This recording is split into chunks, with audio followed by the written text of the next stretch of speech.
things can go quick. And in my experience in the 5 years, it's always been quiet for a while, like momentum's building and bam. Then I know it's because I'm planting seeds, I'm planting intentions, I'm building this momentum, and the seeds grow and they become flowers kind of thing. Welcome back to the Quiet Leaders podcast, where behind the scenes becomes center stage leadership. I'm your host, Molly Mariss, integrator, strategist, and mentor for the quiet leaders building businesses that align with the life they desire. Today is a special episode because we have officially passed the 5-year anniversary in my business, and what better way to celebrate than to get to share and reflect on my journey and my story to get here.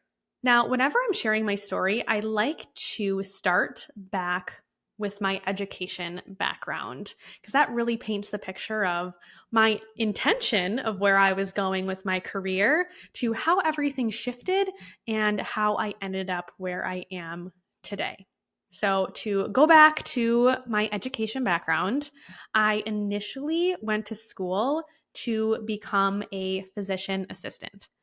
And after my first semester, I soon realized that I had both a love for the healthcare side, but also the business side. And I ended up finding a major that combined both, which was healthcare administration. So my goal was to get my degree in healthcare administration so that I could improve the processes and systems within the healthcare field. Now, all of us are very familiar with how healthcare works, and that is definitely a big task to take on, is improving the quality, the cost, and all the things in the healthcare field. But that was my goal. That's what I wanted to do. I knew that process improvement was something I enjoyed, so that's the initial intention behind my education, which is very interesting thinking to where I am now, because I definitely do that just in a completely different way than I ever intended.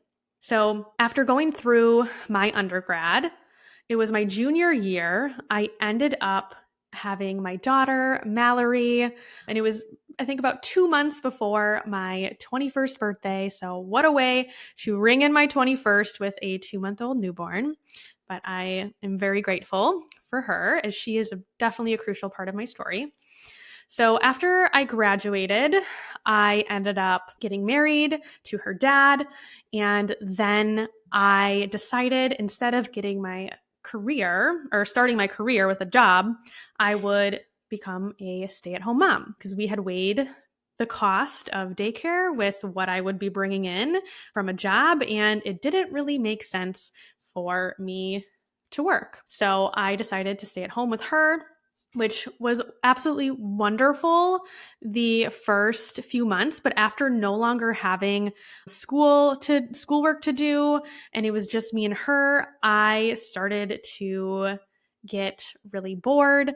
And then I also had to watch the peers that graduated with me go off and start their careers and get these fancy job titles. And here I was just trying to figure out my new identity as a mom.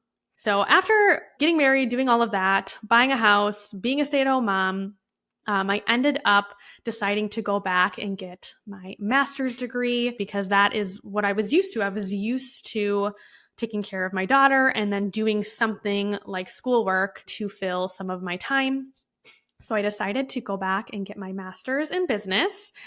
A lot of people did suggest that if you don't get your master's right away after undergrad, it is likely you're never going to go back. So I do appreciate that advice, because I would probably not have gone and gotten that degree if I didn't do it right away. So I ended up going to get my MBA. The first semester, we ended up having to do so much work that compared what we were doing in our day-to-day job to what we were doing, that I was like, I don't have a full-time job. Well, my full-time job was being a mom. And of course, I am 100% believer that being a mom is one of the hardest jobs out there. So it was difficult for me to kind of relate some of the concepts to what I was doing at home as a mom. So I was really feeling this drive to like start my career, get some success, start improving processes, start making an impact out there in the world. So I ended up getting a full-time job in the beginning of 2018 that paid me $16.50 an hour. And thinking back, I now cringe that having a bachelor's degree, that's what I was able to make to start my career. And I think that comes out to like $36,000 a year or something, which is crazy, feels crazy. So then I start my job. It was wonderful. The first 3 months, it was exciting. It was new. I was learning. I was starting to make an impact. And then I think it was around 3 months in is when I started to really have the systems down. I started to kind of get bored with my job. I was literally finishing what I needed to do within like the first 2 to 3 hours of the day. And then I was sitting there kind of either twiddling my thumbs or asking for more work. But I would ask for more work and I would finish it in 30 minutes. So it was like this constant cycle of how often should I be asking for more work? That takes me a little bit of time. And I also ran into issues where my daughter needed to go to the doctor or she was sick and I couldn't just take off. I only had 10 days of vacation and we didn't have any sick days. And this company happened to have a policy where I think it's 9 sick days and you are automatically terminated from your job. So really strict HR policies there, which that is a whole conversation for another day. But I started to resent my job and I started to feel that mom guilt and that I just wanted to be home with my daughter, but I wanted to bring in an income and I wanted to have success and I wanted to be able to go to the park whenever I wanted with her, or I wanted to be able to improve or make an impact in the world. So that is where I was after, like I said, 3 months of starting that job. But I kept going. I finished my master's at the end of that year.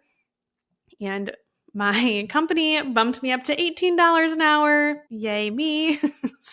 so with having a master's degree, I was making $18 an hour. Now, again, this was the end of 2018, early 2019. So I know this was really before all the prices started to go crazy.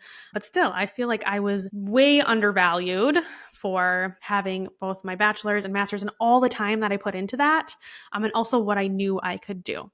So then, after I was done with my master's degree, I ended up getting pregnant with my second daughter. So I didn't tell anybody till about, till the first trimester was over.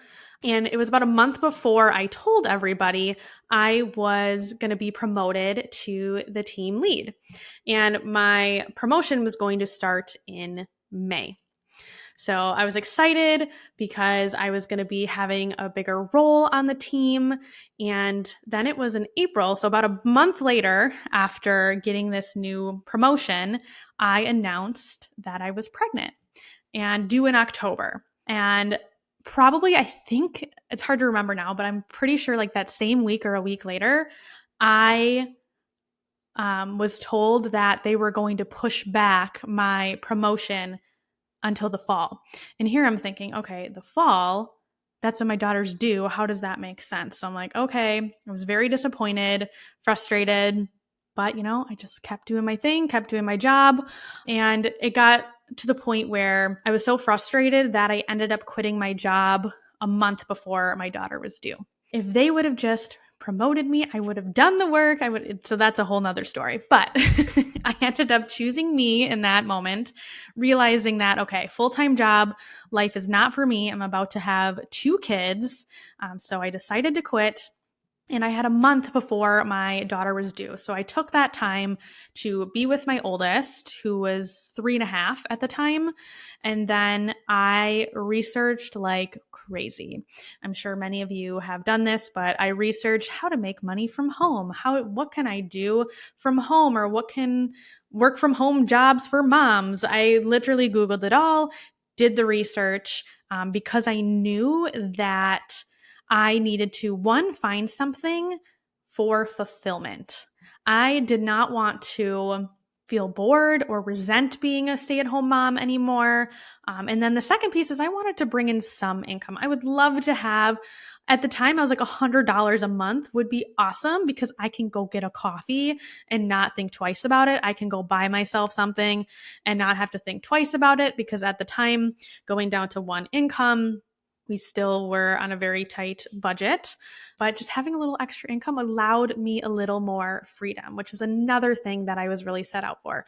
That flexibility, that fulfillment, that freedom, the 3 Fs, I like to call them. So yeah, after I quit my job, I did all that research and I ended up coming across blogging. And something about it just really, really intrigued me. And I knew with blogging that it wasn't a get rich quick thing. I knew it was a long game. But if you played your cards right and you did the work, you could have this really passive, amazing thing to hopefully generate income. So I did all that research and blogging was kind of in my head. I came across blogging and I'm like, ooh, that sounds great. So for the next, I think it was another month, I just kept thinking about blogging. I kept reading about it. I kept all the things. I did not take action on it right away, but it was there. I knew it's what I wanted to do, and I needed to gather up the courage to start. Because when you start something new like that, that's where all your thoughts of what are people going to think about what I'm doing? I'm like, this is so embarrassing. Am I going to be humiliated? What if it's a failure? So I had all of those thoughts just swirling through my brain. So I really had to take some time to do the research, think about it. And it was 2 weeks after my daughter was born that I'm like, nope, I'm going to do it. So I bought a domain. I started to create my blog page. And from there, I just documented my journey as a mom. So I ended up starting a mom blog. And what easier thing to do than just to document what I was doing with my second daughter, taking in what I learned from the first time around to what I would do differently the second time around, and just documented that process. And it was really, really fulfilling. I cannot tell you how excited I was to open my laptop, start writing a blog. I would literally be breastfeeding at night and I would be creating a Pinterest pin on my phone with my free hand. Like that is what I was, any waking second I could get, I was working on this blog and I loved it. So I definitely checked off that fulfillment piece beyond. Now, the thing with the blog, as I said, is it's a long game. And for the time I did have to dedicate it, I was getting out about one blog a week, which is what people recommend to get started. But obviously, the more blogs you put out, the more opportunities to get paid through affiliate marketing. The goal was for me to get enough page views a month to get accepted into an ad company where they put ads on your blog. I'm sure you guys have seen those food blogs that, one, have a whole story before you get to the recipe, and two, they have ads popping up all over the place that you're like, okay, I just want this recipe. So that is the concept of blogging and how bloggers make their money from these advertisers. And in order to get people to the page, you have to do search engine optimization, or SEO for short, which is why there's a beautiful long story before you get to your recipe. So a little insight for what blogging looks like on the back end. But I did that for about a year. So I learned everything. I learned affiliate marketing, email marketing. I got accepted into reward style and how to utilize that. I learned all about creating a website and all the things. I was taking courses. I was reading. I was learning about Pinterest and Google and so much that I learned in that first year that it really is my unofficial start to my business. Like I count my 5 years when I started my business, but truly this is my 6-year anniversary, guys, because my blog was truly my start because I learned so much and I was really starting a business. Now, I did not make a lot of money with it. In my first year blogging, I made $422, I think. I think that's what it is. I'll have to check that. But I made $422 my first year in blogging, which that was all passive. That is just for me writing blogs and having affiliate links. And if you know anything about affiliate links, it's that you don't get paid for 90 days and it's pennies upon click. So to make $422 from affiliate links my first year, I'd say that's a win. So yeah, I did that year, learned all the things. And then November 2020 is when I started my business. And we all know what happened in 2020. But November 2020 was also the same month that I filed for divorce. So at that time, I knew that I didn't want to give up my lifestyle of being home with my kids, having the flexibility, the fulfillment, and the freedom. So I needed to make money now. And I knew my blog was not going to cut it. That $400 a year was not going to pay my bills. And so that around that time is when I started hearing other bloggers talk about hiring virtual assistants. And they would pay these people to work on their blog. And I am like, oh my gosh, I could totally work for other bloggers who are farther along than me to help them with theirs and get paid while I'm continuing to work on mine. So that was my initial plan. And it just so happened that I had heard two people recommend the same virtual assistant course. So someone in the blogging group, she linked to this course. And then I randomly heard someone on Instagram recommend a course.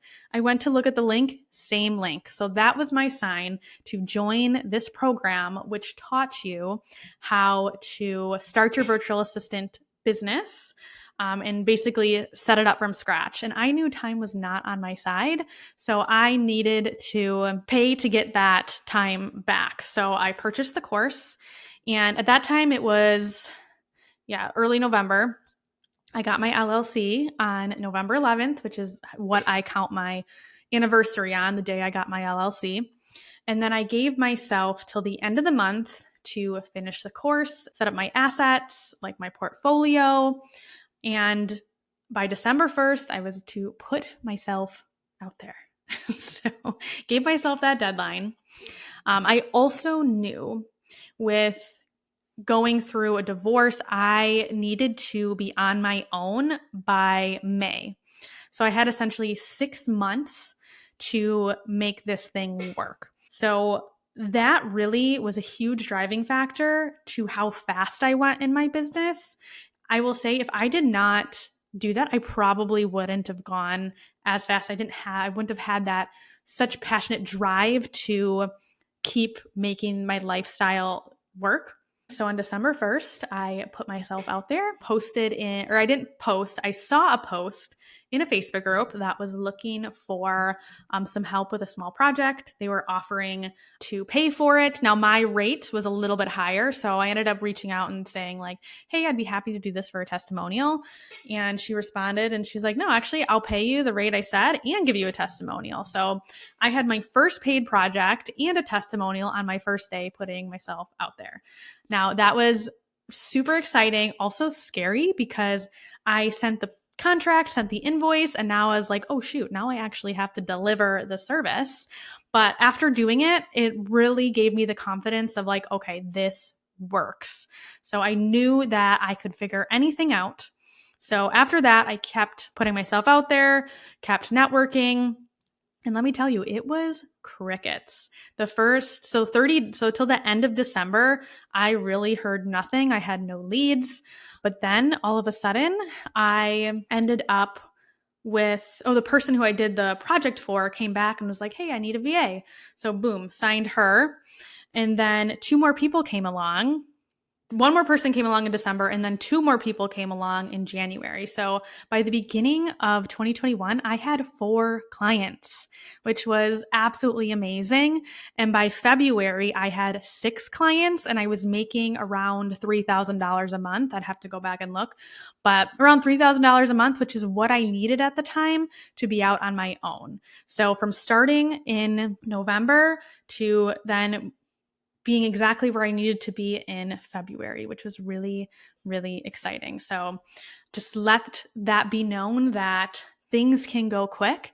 And in my experience in the 5 years, it has always been ebbs and flows. So it will be like a really quiet month. Then one week I'll get like 3 clients. Then again, it'll be quiet for a little bit. And then a bunch of action will happen in a short amount of time. So it's always been like 0 to 100 really quick. It's never really been a consistent, like one new client a month. It's always been quiet for a while, like momentum's building and bam, then 3 people come in or 3 inquiries come in or something like that. So that's what's been consistent. So it's not consistent, but that's the pattern that I have seen in my 5 years. And I know it's because I'm planting seeds, I'm planting intentions, I'm building this momentum, and the seeds grow and they become flowers kind of thing. So that is my experience. So then from there, after I was at 6 clients, I knew with my background, having a master's in business, that I was meant to go the online business manager route and do something more high-level management.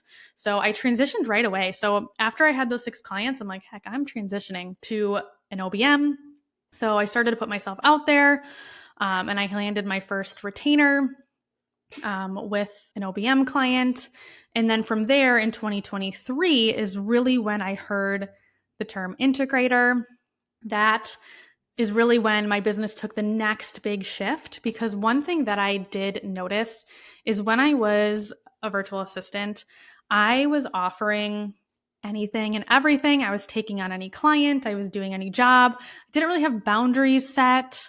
I was kind of just doing all the things, but that allowed me to understand what I did not like to do, what I did like to do, what really lit me up, also who I liked to work with the best. I learned a ton, and I did it by just putting myself out there and just having this belief in myself that no matter what, I could do it.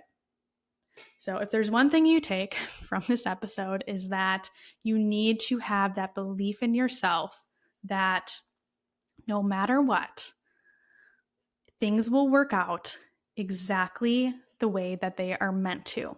If you're stuck in like, when do I get started? I want to feel ready. It's likely that you won't feel ready. You just need to get going and just need to start. And that truly is the hardest part. So anyway, back to 2023. I started working with my absolute dream client. And that is when I really learned about this integrator term, because at that time I was doing more than just managing behind the scenes. Like I was really looking at the vision of where someone was going and tailoring that to the client and how that they want to show up and what they're good at, and bringing their vision and their goals to a reality by being that like puzzle piece, filling those gaps to making it happen. So that's where the integrator was like the light bulb going off in my head of like, finally, there's something that describes what I do. And that is just the essence of this podcast, is really being that quiet leader behind the scenes and how we can leverage what we do to really make a bigger impact for our clients, for ourselves, for our families, whatever our why is. That's what this is all about. So now that you have heard more of my story, so I have a couple more years here until I got to where I am now, but transitioned into the integrator 2023. I developed my whole framework, really got my system down, really got clear on who I help, what I do, how I do it. And that's when I felt called to teach other people this, because I was at capacity. I couldn't help any more visionaries, and I wanted to continue making an impact. And at the time, I didn't want to become some agency. I didn't want to manage all of that. So I decided to launch my program in 2024 to teach other people how to become an integrator. So that is what I did. And again, I did not know what I was doing, but I had so much passion and so much belief in myself for the framework that I had built and what I have done, that I knew that it would all work out the way it was meant to be. So I launched my program 2024. I ended up having 9 people in the founders round, and I think 14 people total in that year. And now I'm continuing to upgrade my program, continuing to support those who are stepping into the integrator role. And I also still have my own integrator clients who I am continuing to help them grow their business, which in turn makes an impact for their clients, which also in turn helps me reach my mission and my vision, because my vision is truly to change the way we live and work for a more fulfilling and harmonious life. And now you can see how my vision ties all the way back to when I got my start and what I experienced, and how I am someone who definitely has to trial and error all the things to figure out what I want. I knew that stay-at-home mom life wasn't me. I knew a full-time job life wasn't for me. So I needed to find a middle ground that allows me those 3 F's that I talked about: flexibility, fulfillment, and freedom. And that is what I do now today. I get to help people both through my clients, both through those who take my integrator course on how to change the way that we live and work. And I am so excited to continue to do that, can continue to make my impact. And the more that I grow my vision and work towards it, I know the more people are going to be able to do the things that they want in their life. So live their desired life. That's what I always say. So here I am now, 2025, doing the thing, my 5-year business anniversary, or now that you know my story, it's my 6-year anniversary, because I like to say I started in 2019 with my blog. And, looking back, every chapter of my journey, from my corporate job to those sleepless nights with my daughter to Googling how to make money from home, it led me exactly where I was meant to be. And if you asked me 5 years ago when I started my business, if you told me where I am today, I would tell you that I am living the dream that I had 5 years ago, which is mind-blowing. Now my dreams have evolved and they're bigger, but if I could tell myself 5 years ago that I would be here, I would not have believed you. At that time, I really didn't realize that I wasn't just building a business. I was building this movement of freedom, flexibility, fulfillment. And now as that integrator, I really get to help other women do the same. So businesses that align with their lives, not take over them, because success isn't about doing more. It's about doing what matters most in a way that feels grounded and aligned. So if my story at all resonated with you, I'm sure there were parts of that you're like, yep, I experienced that. I want you to know that whatever season you are in right now, it is definitely not too late to either start over or start something new. The quiet, steady steps that you're taking today are truly shaping your future success. You may not see it now, but I promise you, it's those little action items that we take every day. They keep compounding until one day we're looking back and we are now so much farther than we ever could have imagined. So thank you for joining me for this special episode of the Quiet Leaders podcast. If you love this story, or if hopefully it gave you a little nudge that you needed, I would love for you to share this with a friend who is really ready to rewrite their own path, or don't forget to follow and leave a review. So until next time, stay grounded, stay focused, and keep leading quietly.